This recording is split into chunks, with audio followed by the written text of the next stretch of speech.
दोस्तों, आप देख रहे हैं आपका अपना चैनल कॉमिक्स खजाना और मैं हूं आप सभी का होस्ट टिंका निवाठा। और आज हम जिस कॉमिक्स का मिलकर आनंद उठाएंगे उसका नाम है महानागायण रक्त पर्व द्वितीय खंड। तो दोस्तों, ये कुछ बैनर्स हैं जो राज कॉमिक्स ने ऑफिशियल इशू किए हैं। चलिए शुरू करते हैं।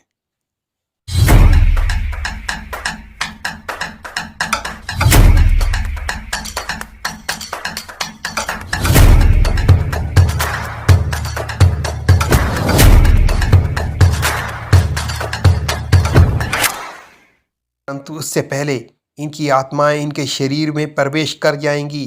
आत्माओं को उनके शरीर में प्रवेश करने से कोई नहीं रोक सकता, मैं भी नहीं। फिर तबाही का तांडव होगा। मैं इनको नष्ट करके ही रहूंगी। अब तो मुझे तुमको रोकना ही पड़ेगा, क्योंकि जब तक पुण्य आत्माएं अपने शरीरों तक नहीं पहुंच जाती तब तक शरीर और आत्मा दोनों मेरी ही जिम्मेदारी है। मैं शक्ति हूँ। पाप के हर रूप के विनाश का दायित्व मेरा है और उसमें व्यवधान डालने वाले के विनाश का भी। शक्ति की शक्ति के सामने किसी की भी शक्तियां नहीं चलनी थी। ब्रह्मांड रक्षकों के शरीरों का दाह होना निश्चित था। शक्ति पुण्य आत्माओं को रोक पाएगी या नहीं, यह तो भविष्य बताएगा, पर वर्तमान में यथास्थिति बनी रहने वाली है। तुम्हारे पास अभी थोड़ा समय और है। अब देखती जाओ कि मैं कैसे देव जाति और स्वर्ण नगरी को आधुनिक तरीके से अपना दास बनाऊंगा। क्षमा करे देव बंधु, हल्का होने में थोड़ा अधिक समय लग गया। क्या निर्णय लिया आप देव मंडल के आदरणीय सदस्यों ने? निर्णय इतना सहज नहीं है कालीवान। अभी तो हम देवनगरी में किसी असुर के प्रथम पदार्पण के झटके से नहीं उबर पाए हैं।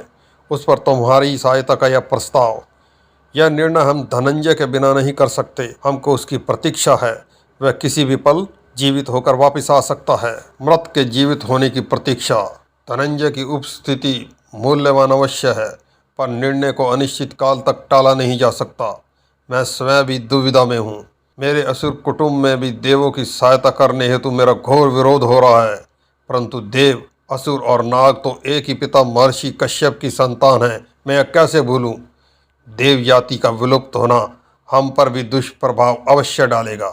आपकी स्वर्ण नगरी की हर इमारत को मेरे अयोग्य सेवक काल छिद्र के हमले के कारण सचल होना पड़ा, छिन्न भिन्न होना पड़ा। आपके वे संयंत्र खराब हो गए जो चुंबकीय गुरुत्व का निर्माण करके स्वर्ण नगरी को संयुक्त रखते थे।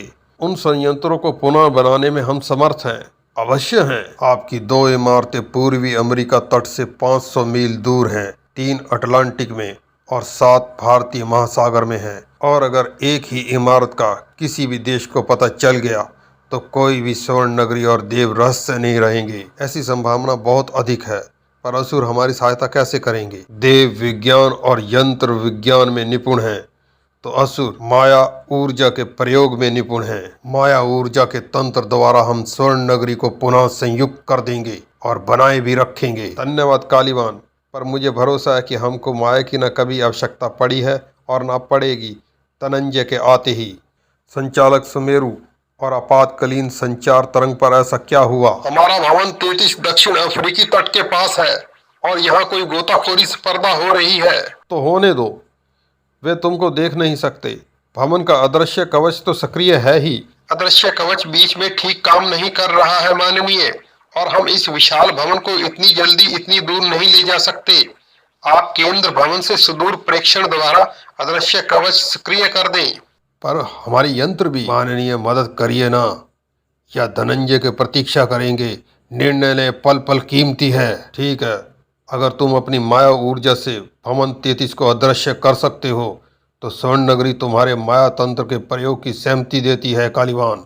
देव सदैव सही निर्णय लेते हैं। मुझे अपनी तंत्र रक्षा टीम से संपर्क करना होगा। कालीवान बोल रहा हूँ। देवों की स्वर्ण नगरी खतरे में है। दक्षिण अफ्रीकी तट के पास भवन संख्या 33 को माया तंत्र ऊर्जा से अदृश्य करना है। हम माया ऊर्जा से ऐसा कर सकते हैं, पर यहाँ बैठे बैठे नहीं, तुरंत नहीं।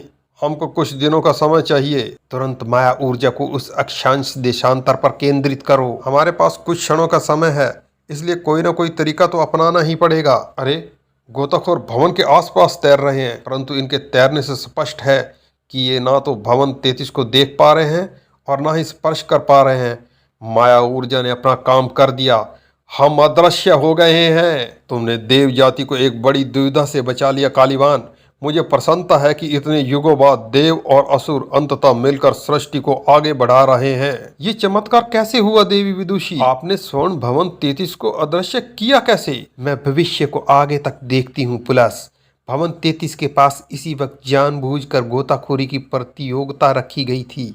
सारे प्रतियोगी हमारे सेवक हैं। आदेश मिलते ही उन्होंने भवन को ना देखने का अभिनय किया। कमाल है, अद्भुत। प्रशंसा मुझे पसंद नहीं। माया यंत्रों पर काम शुरू कर दो। हम देवों का विश्वास तभी जीत पाएंगे जब हम माया ऊर्जा द्वारा स्वर्ण नगरी को पुनः संयुक्त कर पाएंगे, अन्यथा यह सारा प्रयास व्यर्थ जाएगा। अगर यह प्रयास पूरा होने से पहले धनंजय किसी प्रकार वापस आ गया तो हमको टिकने नहीं देगा। तू मात्र एक प्रदर्शक है। बस अब इस शक्ति संतुलन को शक्ति ही हमारे पक्ष में झुका सकती है। अब ये ज़ॉम्बी शरीर बाद में जलेंगे, पहले तू अपने लोक वापस आएगा। पर शक्ति के लिए भी यह आसान नहीं होगा। ये तूने क्या कर दिया? उसका कार्य संपन्न होने से पहले ही उसको रवाना कर दिया। अब तू भी उसके पीछे जाएगी। साधक से तो देव भी कांपते हैं, तेरे लिए तो ये देवलोक ही है। वहीं जा। विनाश का साथ देने वाला साधक नहीं, स्वार्थी साधु होता है, और इसके लिए ही महामाया ने शक्ति को नियुक्त किया है दंड देने को।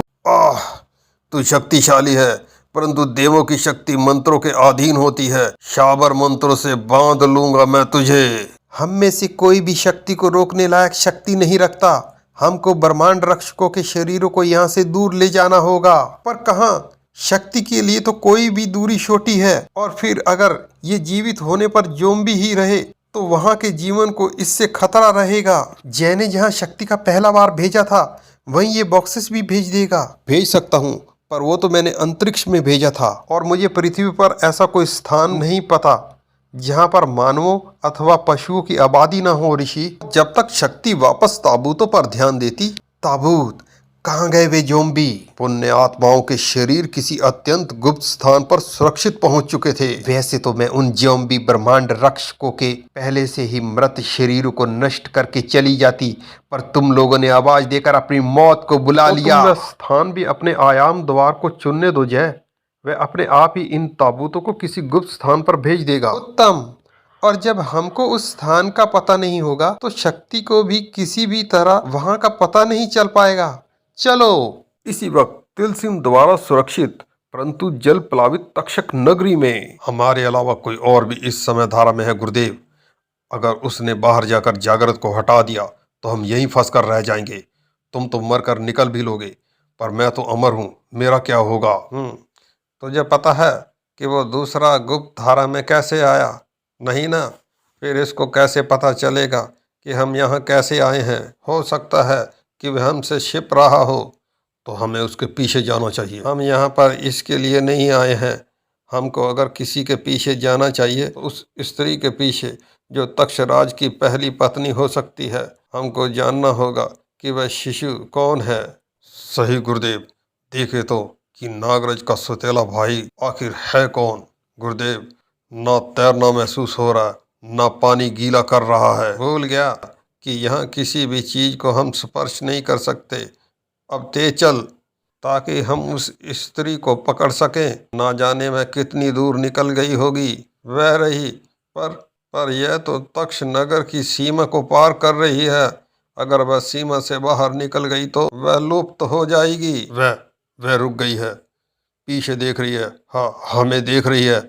ये हमें स्त्री का पीछा करने वाला लफंगा तो नहीं समझेगी ना? चुप रह। वह ना तो हमें देख सकती है ना सुन सकती है। इसके पास अगर कोई समय शक्ति हो भी तब भी हमें यहाँ सिर्फ महसूस कर सकती है। कौन है?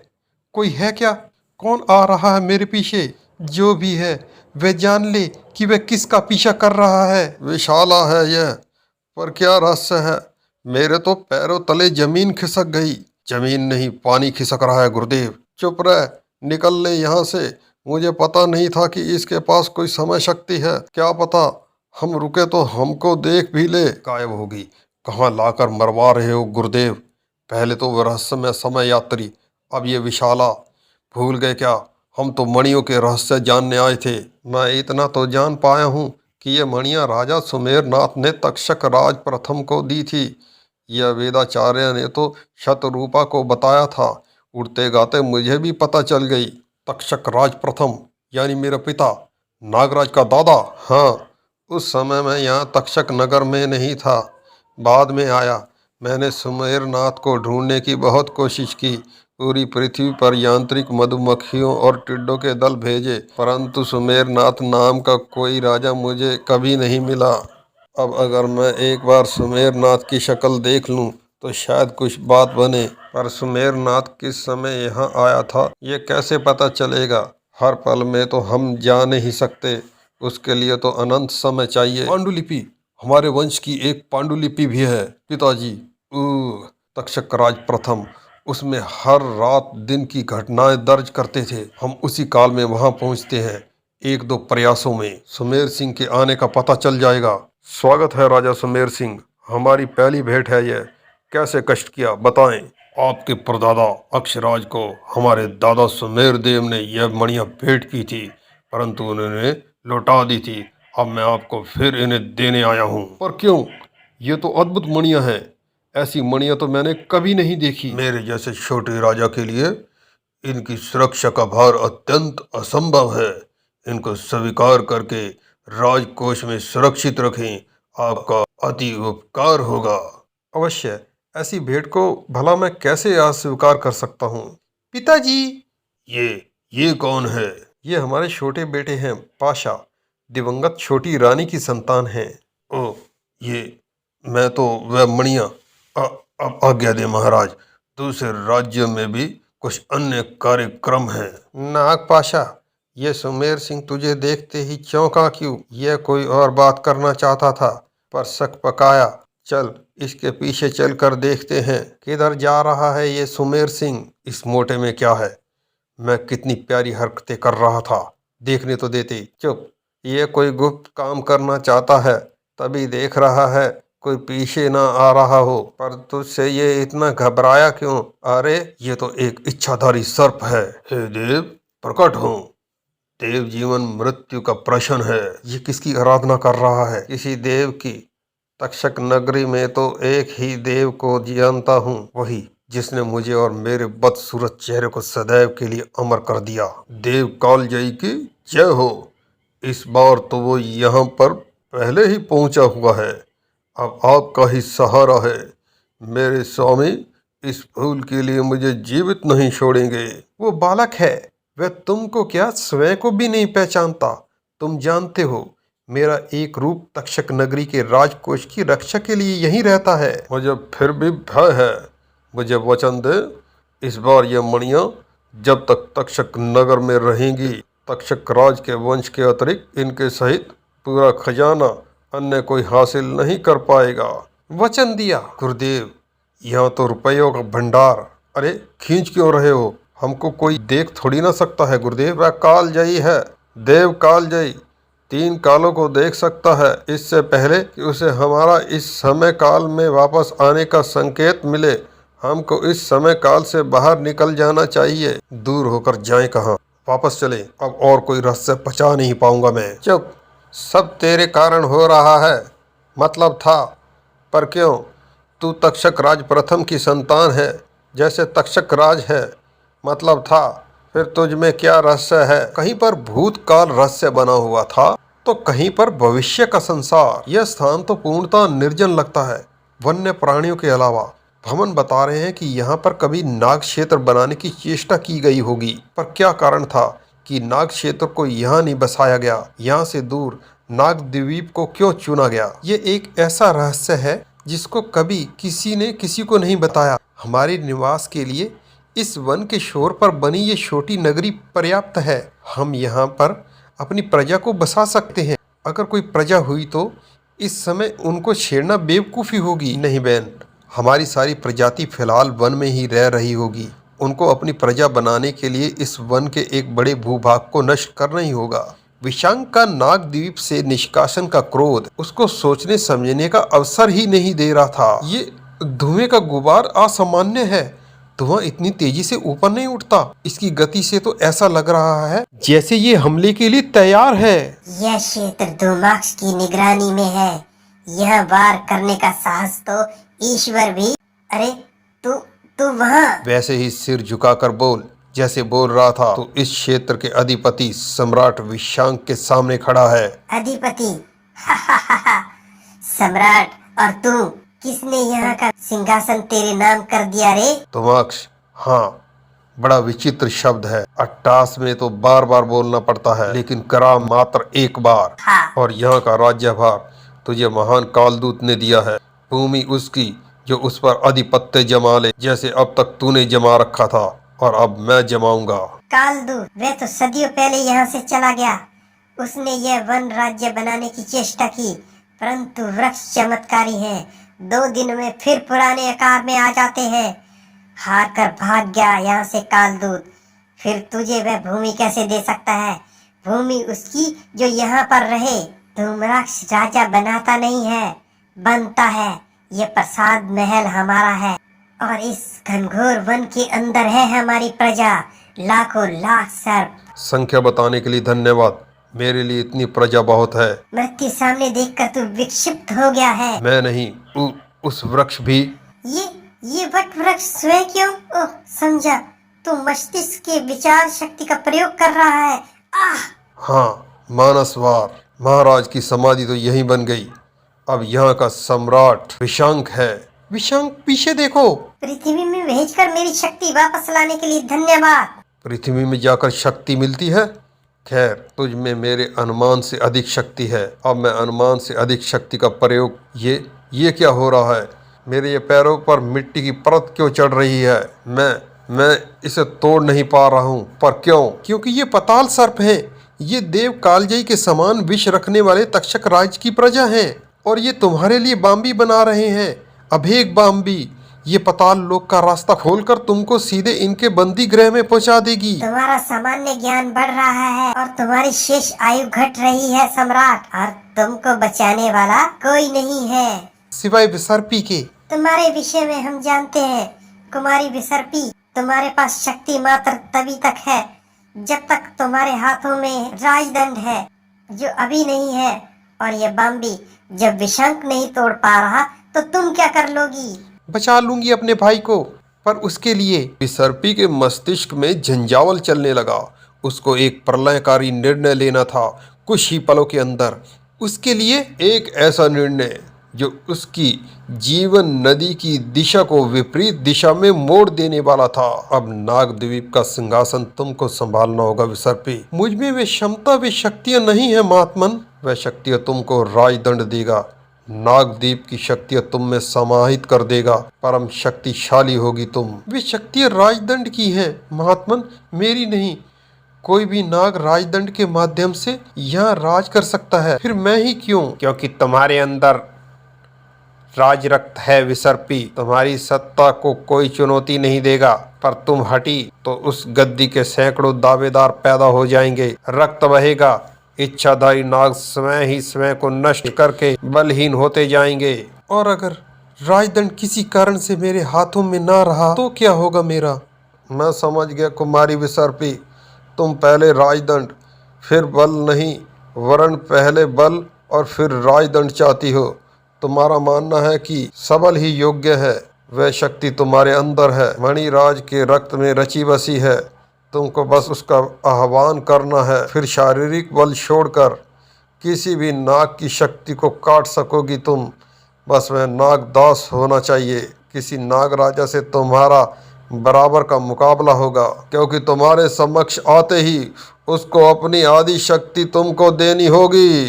परंतु इसका मूल्य तुमको चुकाना होगा। तुम एक ही बार यह शक्ति जागृत कर सकती हो और एक ही बार सुप्त भी कर सकती हो। यह शक्ति पुनर्जीवित नहीं होगी। ऐसी शक्तियों को मैं सुप्त क्यों करना चाहूँगी महात्मन? इसका तो कोई प्रश्न ही नहीं। इसके जागृत रहते तुम विवाह नहीं कर सकती, समागम भी नहीं। स्त्री जिस पुरुष को स्वयं से श्रेष्ठ मानती है उसी को वरती है, और जैसे ही तुमने ऐसे किया, इस रक्त शक्ति की शासकीय प्रवृत्ति स्वतः समाप्त हो जाएगी। अब क्या करूं? क्या करूं मैं? अगर शक्ति जागृत की तो नागराज से मेरा विवाह तुरंत प्रभाव से असामान्य हो जाएगा, और अगर नहीं की तो मेरा इकलौता भाई इस क्षुद्र सर्प की शक्ति का शिकार हो जाएगा। धूम्राक्ष, जागृत हो। तू तू मेरी बम्बी को तोड़ रही है। असंभव। सम्मान दे क्षुद्र सर्प। रानी विसर्पी बोल। दीदी, ये कैसे? क्या किया है तुमने मेरे लिए? क्या किया है? तेरे नाग राज्य के निर्माण की नींव रखी है विशांक। शिलान्यास है ये। देख इधर, तेरी लगाई अग्नि से यह वन धू धू करके जल रहा है। जल्द ही वन का यह पूरा भाग सपाट हो जाएगा और सांप के सपने। अब तो क्या विक्षिप्त हो गया है अपना राज्य समाप्त होता देखकर? नहीं विशांक, वो देखो, जंगल के जलते क्षेत्र के ऊपर बादल बन रहे हैं और ये घनघोर वर्षा आग को बुझा रही है। वन का जलना रुक गया है, परंतु यह वर्षा प्राकृतिक नहीं है विशांक। यह वर्षा अग्नि को बुझाने के लिए किसी ने करवाई है। ऐसा शक्तिशाली वन रक्षक कौन है जो प्रकृति की इन शक्तियों को अपनी उंगली पर नचा सके? वे है तक्षक राज का मित्र देवराज। देवराज? देवराज पुरेंद्र? देवों और सर्पों की मित्रता, और वह भी इतनी गहरी? आश्चर्यजनक। आश्चर्यजनक क्यों? आवेदन दिया है मैंने इनको, वापस लौट जाओ। अगर कालदूत ने तुमको यहाँ भेजा है तो अपना पीछा छुड़ाया है उसने, क्योंकि मेरे समक्ष तो वह टिक भी नहीं पाया था। छोड़ गया था वह यह क्षेत्र। फिर वह कहाँ गया यह मुझे पता नहीं। देवराज, आपके यहाँ होने का कारण ना तो मैं जानता हूँ ना जानना चाहता हूँ, परंतु इस वन के यहाँ होने का कोई कारण नहीं है, ना इसे यहाँ पर होना चाहिए। यही मैं तुम्हारे विषय में कह सकता हूँ। नाग प्राणी, तुमको भी यहाँ पर नहीं होना चाहिए। अब तुमको मेरी पकड़ से कोई नाग शक्ति नहीं छुड़ा सकती।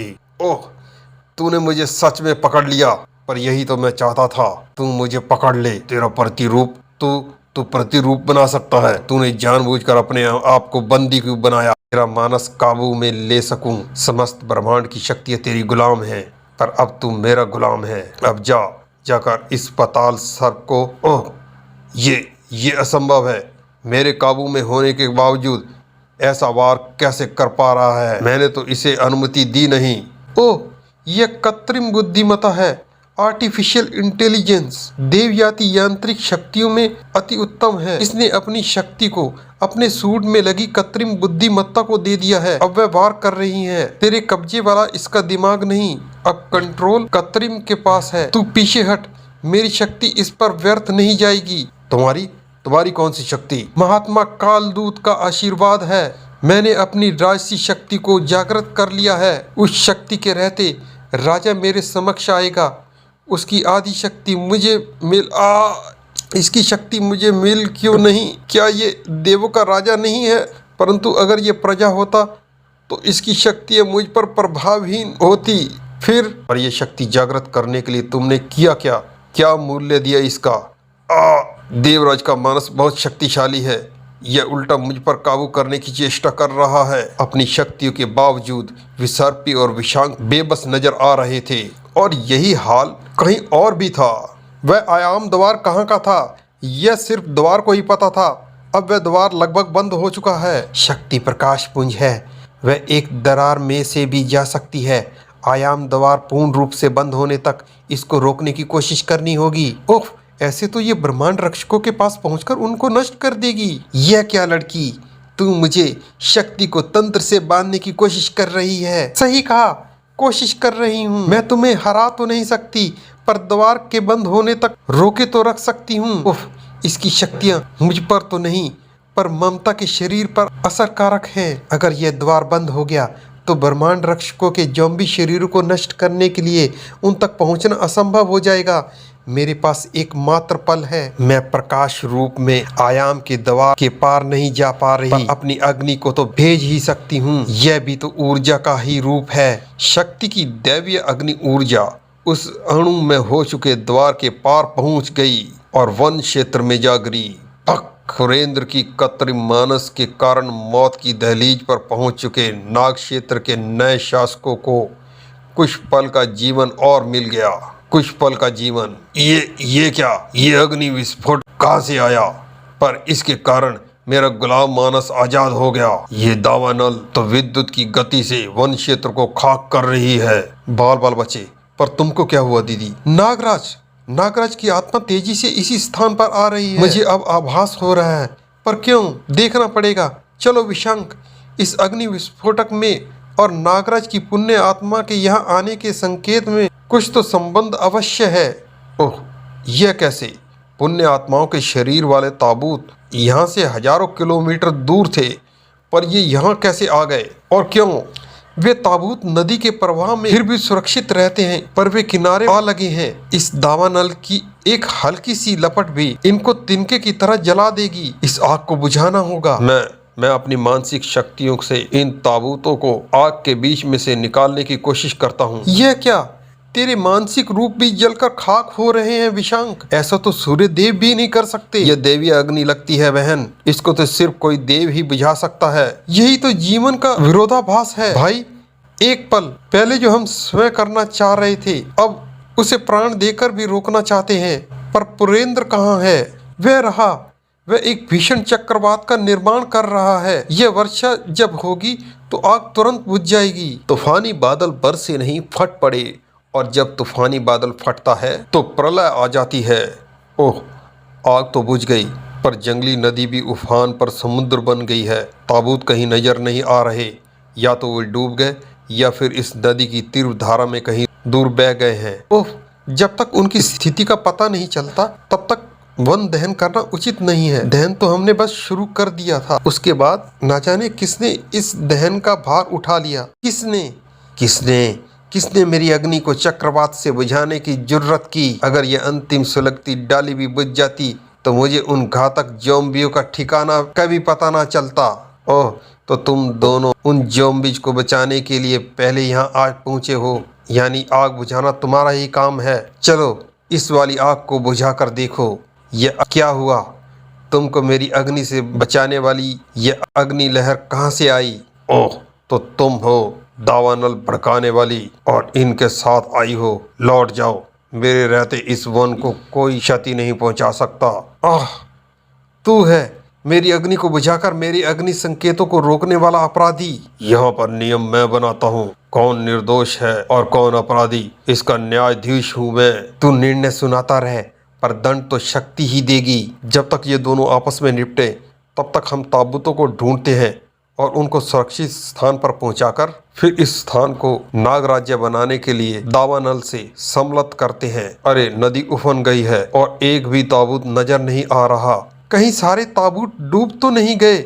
ऐसा हुआ तो हम उनको ढूंढेंगे कैसे? आसान है, हम तुमको पानी के नीचे ही भेजने वाले हैं, आखिरी सांस लेने के लिए। तुम दोनों आपस में मिल गए? क्यों नहीं, हम दोनों में ही देव तत्व है। वैसे भी मैं यहाँ उन ज़ॉम्बीज के शरीरों को नष्ट करने आई हूँ, वन जलाने नहीं। और अब यह पुरेंद्र को पता चल चुका है। वे ज़ॉम्बी नहीं है, वह नगीना का एक तांत्रिक संक्रमण है। जैसे ही ब्रह्मांड रक्षक जीवित होंगे, नगीना को जीवित रहने के लिए इस तंत्र शक्ति को खींचना ही पड़ेगा, फिर ये ज़ॉम्बी नहीं रहेंगे। अरे, कुछ गड़बड़ है। बुलबुले उठ रहे हैं और हर बुलबुले के समूह के आसपास भंवर पैदा हो रहा है। दसियों भंवर कुछ ऊपर आ रहा है। ब्रह्मांड रक्षकों की पुण्य आत्माएं उनके शरीरों में प्रवेश कर गई। अब तुम सबकी खैर नहीं। ये असंभव है। शक्ति के रहते इस ज़ॉम्बी वायरस का फैल पाना असंभव है। क्या अब भी तुम लोग इनको बचाना चाहते हो? हाँ, शक्ति इनमें से एक देव है और किसी देव को पुरेंद्र के रहते कोई क्षति नहीं पहुंचा सकती। चाहे वे देव ज़ॉम्बी ही क्यों ना। इनको ये क्या हो रहा है? पता नहीं विशांक, इनकी शक्तियां तंत्र के साथ कहीं खींच रही हैं, पर कहाँ? एक ऐसी जगह है भाई, नगीना के पास उसका तंत्र और कहीं नहीं जा सकता। नगीना इनकी शक्ति को अपना तंत्र शरीर बना रही है। जब तक ये मर्द थे तब तक वह इनसे संपर्क नहीं कर पा रही थी। ओह, नागदीप जाकर ही मैं विशंदर से संपर्क कर अपना पूर्ण रूप पा सकती हूँ, पर नागदीप पर ये अवरोध कैसा लगा है, मैं इसके पार नहीं जा पा रही हूँ। मुझे और शक्ति चाहिए। ये ब्रह्मांड रक्षकों की शक्तियाँ मुझे मिल रही हैं, अर्थात वे ज़ॉम्बी तंत्र से ठीक होने से पहले ही जीवित हो रहे हैं। अब उनकी शारीरिक शक्ति मेरा पुनः संपर्क हो रहा है। आह, असीम शक्ति। नगीना, ये तो मर गई थी, फिर यहाँ कैसे? तू यहाँ कैसे? और कालदूत के साथ? कालदूत से प्रेम बढ़ाएगी तो तेरा रक्त तेरी धमनियों से बाहर बहेगा। अवरोध तोड़ दिया तूने। असंभव। मुझे आशंका थी कि नए नागदीप राज के राज तिलक में अड़चन आ सकती है, परंतु वह अड़चन तू होगी, यह ख्याल मेरे बुरे से बुरे सपने में भी नहीं आया था। क्या नागदीप, यह क्या रहस्य है? तू भी और शक्तिशाली हो गई है। मैं इस रूप में तेरा मुकाबला। यह कहाँ गई? मुझे उसका आभास नहीं हो रहा है। वह अशरीरी थी। तुम्हारे प्रति विश्वार ने उसे नष्ट कर दिया होगा। वह नष्ट नहीं हुई है, यही है नागद्वीप में। हमसे बचकर अपनी जान बचाना चाहती है। उसको राज तिलक से पहले ढूंढना होगा, ढूंढना ही होगा। महात्मा कालदूत, तू कब आया? नगीना को देखा तूने? नगीना नागपाशा के हाथों मारी जा चुकी है माननीय। वह यहाँ कैसे? ओह, चुप कर। क्यों आया है यहाँ? महात्मा कालदूत से मिलने। आपात सूचना है। गम्मत में हमारे मूल क्षेत्र के एआर ने भीषण भैरव को मारने का तरीका पता कर लिया है। तो विलंब क्यों? उस तरीके के माध्यम से भीषण भैरव का नाश कर दो। इसमें आपात जैसा क्या है? हमारे एजेंट ने आपात संदेश भेजा था, वह फंस गया था, तो हमने मुंबई के मेयर हमारे एक अन्य एजेंट से मदद भेजने को कहा था। उसने जिसको भेजा था वह गम्मत से हमारे एजेंट और जानकारी को तो निकाल लाया, परंतु हमारा एजेंट भागने में मारा गया। फिर क्या करना होगा? वह जानकारी तो अमूल्य है, हमें चाहिए ही चाहिए। अब वह जानकारी इस आदमी के पास है। वह आदमी हमारे मुंबई एजेंट से मिलेगा तो जान जाएगा कि वह इच्छाधारी सांप है और मूल क्षेत्र एजेंट है। वह आदमी नागराज का मित्र है। सिर्फ नागराज बिना मूल क्षेत्र का राज बताए उससे जानकारी ले सकता है। कौन है वह नागराज का मित्र? डोगा। ऐसा ही। ओह, उसको समझाना या डराना संभव नहीं। नागराज को बुलाना होगा। नागराज अब इस द्वीप पर सिर्फ तुम्हारी लाश से होकर आएगा कालदूत, समझे? ठीक है, डोगा से जानकारी तुम ही निकलवा लो। मैं नहीं, जानकारी निकालेगा वो, जिसके आने से समुद्र में तूफानी लहरें उठती हैं, जमीन कांपती है, हवा सहम कर थम जाती है। यानी नागदीप का राज आ गया वो। इसके राज तिलक और नागराज के शोक की तैयारियां एक साथ प्रारंभ कर दो। आओ महाराज।